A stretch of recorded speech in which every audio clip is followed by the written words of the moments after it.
I'm a 33-year-old office worker.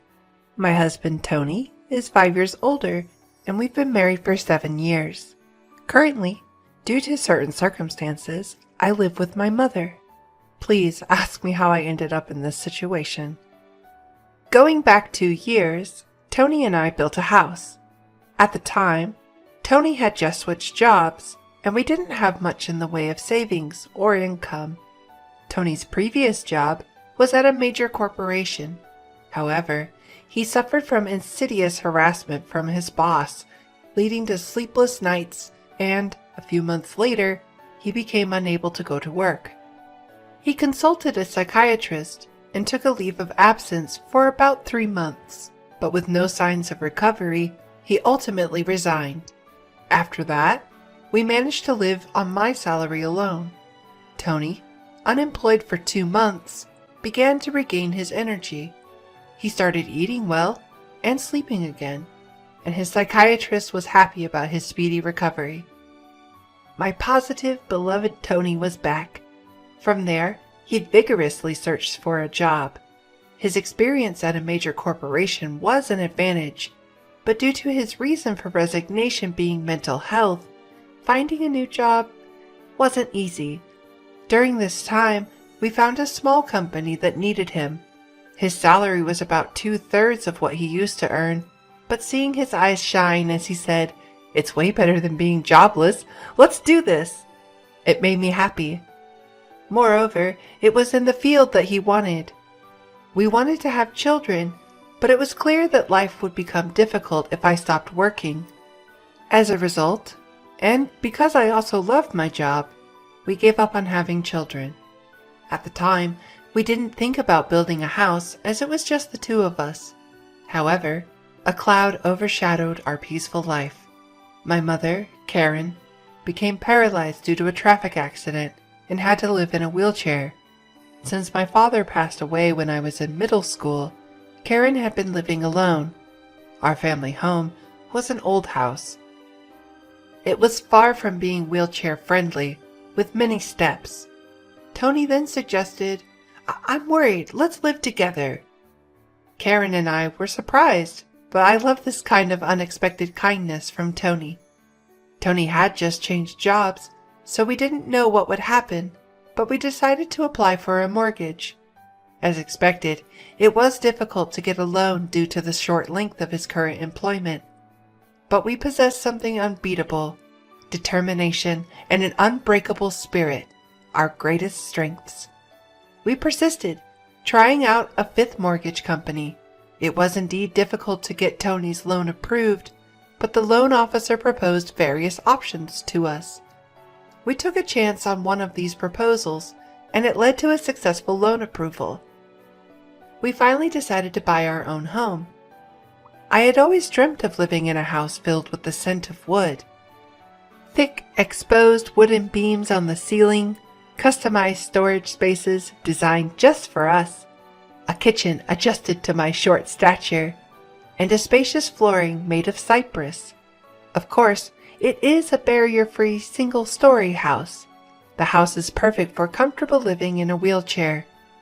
We couldn't wait for it to be completed and made a daily routine of visiting the construction site. Then, our painstakingly designed dream home was finished. It has a large yard where my mother, who had become reluctant to go out, can now enjoy sunbathing. However, there was one dissatisfaction. The land on which we built was given to us by Tony's grandfather. Tony's family wasn't particularly rich, but his grandfather adored him. But then, Tony's grandfather was suddenly diagnosed with cancer. Upon learning of his illness, he began to distribute his assets. Tony received the largest plot of land, as per his grandfather's wishes. It felt like winning the lottery, but there was a major catch. The land was just a 5-minute walk from Tony's family home. When we told them that my mother would be moving in with us, Tony's sister laughed and said, "Why is your mother moving in too? How shameless is your family! I knew marrying a strange woman like you would cause trouble." Tony's mother also snidely remarked, Isn't it awful for my son to be dragged into caring for the elderly? Aren't you some kind of curse?" Even during these times, Tony defended my mother and me, saying, "It's the land that Grandpa gave me. There's no reason for anyone to complain." Tony's mother and sister are quite malicious, almost world-class. I think it's a miracle that such a kind person like Tony was raised in that family. To me, he's like a beautiful lotus flower blooming out of the mud. Tony always said about his family, "I have two great examples of what not to be at home." But I'm sure the reason Tony's grandfather gave us this land was probably because he wanted us to look after his mother in her old age.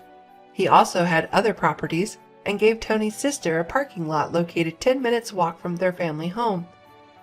In terms of size, it's about 2/3 of the land that Tony received.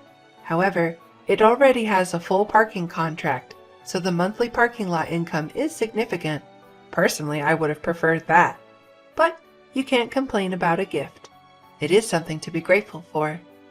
In reality, thanks to my grandfather-in-law, we were able to build a house. Having no cost for the land and being able to use it as collateral for a loan made a big difference. Once the house was completed, we invited my mother-in-law and sister-in-law's family. However, during construction, we heard from the builders that they had come to see the house several times without our permission. They arrived an hour and a half later than the agreed time without any apology. "Pardon our intrusion. This is kind of like Grandpa's house too, so it's kind of like our house as well." "Oh, such a nice house. The smell of wood is nice. No need for air fresheners," said my sister-in-law as she waltzed in. Even though her shoes were muddy because of the rain, she didn't mind at all and went straight into our newly built house. Her husband also walked around in muddy shoes, ignoring the slippers we had prepared. When I urged, "We have slippers available if you'd like to wear them," my sister-in-law laughed and replied, "It's such a hassle, you can just wipe the floor." From the get-go, the atmosphere was terrible, and of course they came empty-handed. After touring the rooms, they reached my mother's room. My mother's room is the most spacious and has the best sunlight. At my mother's request, we designed it like a duplex, complete with a kitchen. It's a room like a second living area. Seeing this, my mother-in-law said, "I'm fine with this room. I want to live here." An absurd thing to say. Furthermore, my mother-in-law told my mother, "You were fortunate to have that accident, weren't you? Thanks to being paraplegic, you've moved from that old shack to such a nice house. Isn't it a turn of fortune?" My mother said nothing, but she looked so sad. Inside, I was boiling over with anger. But before I could respond, Tony spoke up. "What did you just say? There are things you can and can't say to people. It makes me question your humanity. I don't even want to think that you're part of my family. You're the worst. Apologize now," Tony said in a strong tone. Whether they found this amusing or not, my mother and sister-in-law glared at me. Then my sister-in-law confronted Tony with a heated look. What's this all about? That's a total turnoff. It's not cool to invite people and then treat them like that. Just because you built a house doesn't mean you can act all high and mighty. The mother-in-law joined in too. "Anyway, my son went off the rails because he ended up with a wife like you. You're a jinx." Tony didn't stay silent either. "Enough is enough. This mess started because of your rude remarks. You were saying that the accident was a good thing and calling my wife a jinx? I won't forgive you for that." The mother and sister-in-law looked frustrated by Tony's strong rebuttal. Then, my mother, who had been watching the whole scene, apologized with a regretful look. "It's okay. I'm living together with them because I actually had an accident. And it's true that I was able to live in this beautiful house from a run-down one. Your son has always been kind to me. Thank you." Perhaps feeling guilty, the mother and sister-in-law left, shooting me a nasty look. My mother then apologized to Tony. "I'm sorry. I must have upset your mother and sister. I'm sorry I ruined the mood on the day of the housewarming party because of me." Tony also said, "No, I should be the one apologizing. It's embarrassing. They really lack decency. I'm really sorry. But I am happy to be living with you. Please understand that." With that, my mother started to tear up. Since it's near Tony's parents' house, the neighbors are all people we know. They've all known Tony since he was a child, so they're very kind to us. 4 months have passed since that mess. When we were finally getting used to our new home and my mother started to smile more, an incident occurred. I received a call from home while I was at work. We rarely get calls from home, so it startled me. My bad feeling came true. My mother, unable to hide her agitation, called me. "It's awful. Tony collapsed at work." I, too, was agitated by the serious tone. I immediately consulted with my boss and headed to the hospital. On the way, I tried to remain calm by unconsciously imagining positive scenarios like, when I get to the hospital, he'll be all right, and joking around to keep me in good spirits. But when I arrived at the hospital, I couldn't believe my eyes. My husband, who was supposed to have gone to work cheerfully after eating breakfast as usual, we were supposed to have a movie date this weekend. But now, what I see is him, with countless tubes connected to his body. I was completely lost. The doctor said he's in a very dangerous condition. Even if he survives, we don't know if he will regain consciousness. I felt as if I was in a movie. I couldn't even cry. I prayed fervently, yet my prayers went unanswered. My husband, Tony, passed away just like that. In my state of shock, my mother and sister-in-law showed up as expected. When they heard Tony had passed away, my sister-in-law aggressively asked, "Did you poison him or something? Were you after his life insurance money?" Following suit, my mother-in-law cornered me too. "Bad things always happen when you're around, just like your mother. You really are a jinx." I was so sad I couldn't speak. Just then, my mother arrived in a caregiver's taxi. She was crying at the circumstances of Tony's death. Seeing my mother in tears, I was finally able to cry as well. As the two of us sobbed loudly, my mother-in-law said, "Oh, stop it! Can't you quit the fake crying? My son changed after meeting you two. Now that my son is gone, I don't want to see your faces ever again. Don't appear before us again." And then she left the hospital. From there, we had a funeral director come in and arrange the schedule for the funeral. We headed to the funeral home. Tony's cause of death was a subarachnoid hemorrhage. I can't believe it. He was fine until morning. When I informed my mother-in-law about the funeral schedule, she replied unexpectedly, "He's always sided with you two, so I won't attend the funeral. My daughter won't come either." Many people from Tony's company and his friends attended the viewing. However, neither my mother nor my sister-in-law and her husband were present. It's unbelievable, but maybe that's just the kind of people they were. Many people attended the funeral too, and I could tell that Tony was loved by many. There were many who shed tears for his untimely death. I was glad to spend the whole day with them who sincerely missed my husband. I had received an email from my mother-in-law after Tony's death, but its content was inappropriate, so I didn't reply. The email was asking about the amount of life insurance money. She kept emailing because I hadn't replied, and eventually said, "I have a right to receive it." I wasn't in a position to deal with it, so I ignored it. When we arrived at our house, I saw a light seeping out of the room. My mother, Karen, looked puzzled and said, "That's strange. I thought we turned off all the lights. Maybe I forgot to turn it off because I was too agitated." I replied, "That's all right. It's only natural to be upset given the situation," and unlocked the door to our house. Sure enough, we could hear the sound of a TV coming from inside. Definitely weird.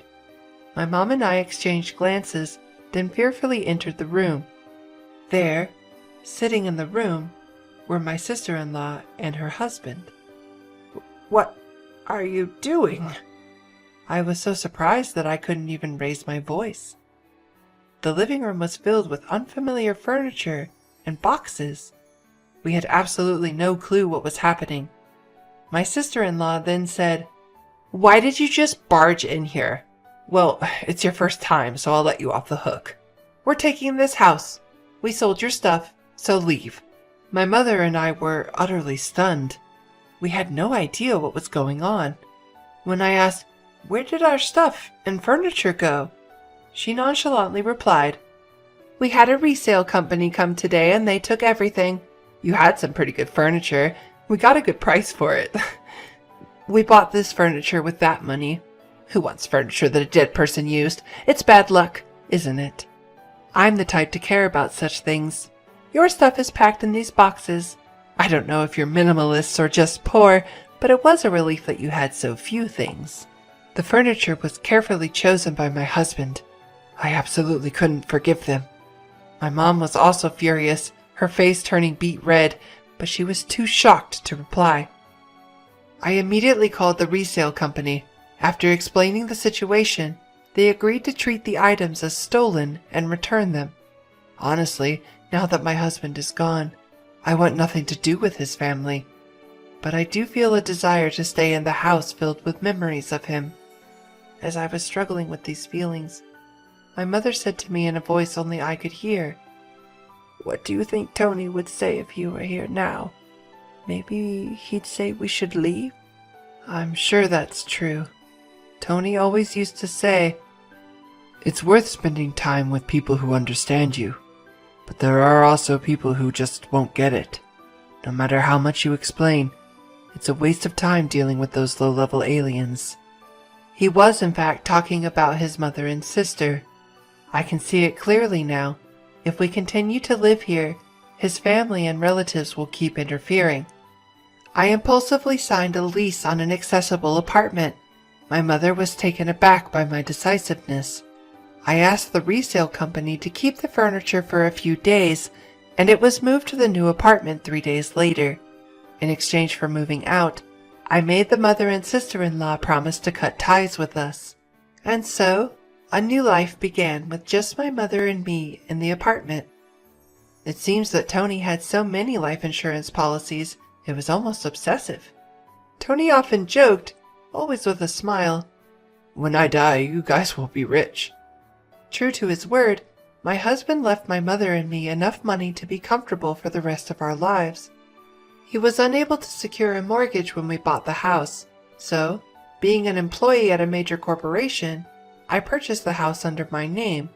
I ensured that, even if something happened to Tony first, I certainly wasn't stupid enough to continue paying a mortgage for a house I wouldn't live in. Under the original contract, the house would be auctioned off if the mortgage wasn't paid for 3 months. In the hustle and bustle of life, 3 months passed in a flash. Then, I received a barrage of calls from my sister-in-law, Jessica, with astounding fury. My call history was filled with Jessica and my mother-in-law, Linda. "What the heck? This is seriously scary. It sounds like something out of a horror movie." I thought it was a little horror movie. Since they were being incredibly persistent, I picked up the phone only to find out they were furious that the house was being sold. Apparently, when they returned home, they were unable to get in, and there was a seizure notice.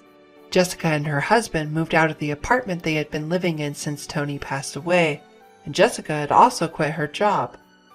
I suggested they move back into their parents' house since they were panicking about suddenly being homeless. To my surprise, Linda had become so involved in gambling that she couldn't keep up and had sold her own house. It seems they had been living together for the past 2 months. From what I hear, they even sold their primary source of income, a parking lot in front of the train station, a long time ago. Now, Linda and Jessica's family are completely homeless. When Linda said, "I'm sorry for everything. Let's get along. Can you lend me some money, please?" I replied, "I think it's best if you stay away, since I'm a jinx. We're strangers now that we've severed ties." Linda fell silent after mumbling a weak, In my mind, I was laughing, thinking, who's the real bad luck charm here? Then, when I said, "I won't lend you a single cent," Jessica, who had been listening to the conversation next to Linda, shouted, "You devil! Bring us the money right now!" I am a devil and bad luck, so I'm going to hang up now, I replied and ended the call. In truth, I had a lawyer involved for the past 3 months, pushing for the auction of the house. I thought it was an unusual case, but apparently it's not that uncommon. The house was sold without any major trouble, allowing our family a moment of respite. We planned to find a new home with the money Tony left us. Given it's just my mother and I, we don't need a big house. We'd rather prioritize security as 2 women living together. And so, I chose a condominium with minimal noise disturbance. I remember something my husband always said when we built our home.